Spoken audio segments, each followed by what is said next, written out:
एक गांव में रामलाल नाम का एक किसान अपनी पत्नी और अपने बेटों के साथ रहता था। रामलाल खेत में मेहनत करके अपने परिवार का पेट पालता था, लेकिन उसके बेटे आलसी थे, जो गांव में इधर उधर घूमते रहते थे। एक दिन रामलाल ने अपनी पत्नी से कहा, अभी तो मैं खेत में काम कर रहा हूँ, लेकिन मेरे बाद इन लड़कों का क्या होगा?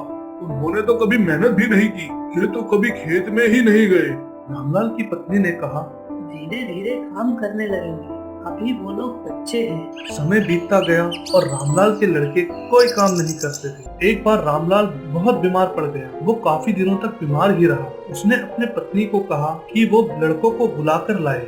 उसकी पत्नी उनको बुलाकर लाई। रामलाल को चिंता थी कि उसके बेटों का क्या होगा। रामलाल ने कहा, लगता है कि अब मैं ज्यादा दिन तक जिंदा नहीं रह पाऊंगा। इसलिए उसने कहा, बेटो, मैंने अपने जीवन में जो भी कुछ कमाया है वो खजाना अपने खेतों के नीचे दबा रखा है। यह बात सुनके वह लड़के खुश हो गए। एक समय बाद रामलाल की मृत्यु हो गई। रामलाल की मृत्यु के बाद उसके लड़के खेत में दबा खजाना निकालने गए। उन्होंने सुबह से लेकर शाम तक सारा खेत खोद डाला, लेकिन उनको कोई भी खजाना नजर नहीं आया। लड़के घर आकर अपनी माँ से बोले, वाह, पिताजी ने हमसे झूठ बोला था, उस खेत में कोई खजाना नहीं है। फिर उनकी माँ ने बताया, तुम्हारे पिताजी ने जीवन में यही घर और खेत ही कमाया है, लेकिन अब तुमने खेत खोद ही दिया तो उसमें बीज बो दो।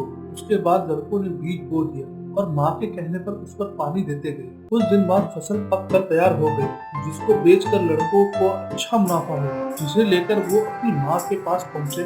माँ ने कहा, तुम्हारी मेहनत ही असली खजाना है, यही तुम्हारे पिताजी तुमको समझाना चाहते थे। हमें अपने आलस को त्याग कर मेहनत करना चाहिए। मेहनत ही इंसान की असली दौलत होती है। हेलो दोस्तों, हमारे नेक्स्ट वीडियो के लिए हमारे बीबी टून्स चैनल को सब्सक्राइब करें और बेल आइकन भी दबाएं। धन्यवाद, बाय बाय।